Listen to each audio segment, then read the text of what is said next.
2011 প্রাককালে এই থুপসারা অঞ্চল তথা নানুর বিধানসভা মানুষের ঘুম ভাঙত বোমার আওয়াজ। সেই সময় তরবারি প্রয়োজন ছিল। সেই সময় বামফ্রন্টে হারমাদের বিরুদ্ধে আমরা লড়াই করেছি।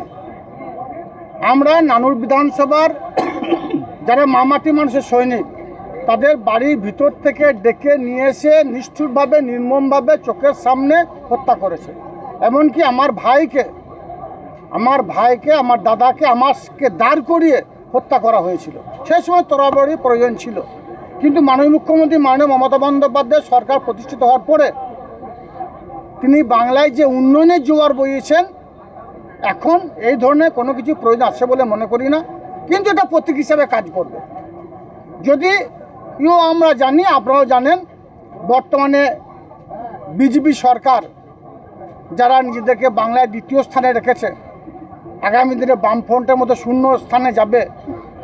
তারা হিন্দু মুসলমানের মধ্যে ভেদাভেদ করতে চাইছে, জাতপাত নিয়ে রাজনীতি করতে চাইছে, ধর্ম নিয়ে রাজনীতি করতে চাইছে, বর্ণ নিয়ে রাজনীতি করতে চাইছে। এবং আমরা যদি লক্ষ্য করি দেখতে পাবো তাদের পাশে কারা আছে। সেই বামফ্রন্টে হার মধ্যে একটা অংশ তাদের কাছে গিয়ে ঢুকেছে এবং আবার বাংলায় নানুরে বীরভূম জেলায় সেই কাটাকাটি খুনোখুনি রাহাজানি রাজনীতি তারা পুনরায় কায়েম করতে চাইছে। এই ধরনের রাজনীতি কায়েম করতে চাই, আমার মতো হাজার হাজার কাজল শেখ আছে, তারা চুপ করে বসে থাকবে না। তারা আবার সেই 2011 প্রাককালে যেভাবে গর্জে উঠেছিল সেভাবেই গর্জে উঠবে।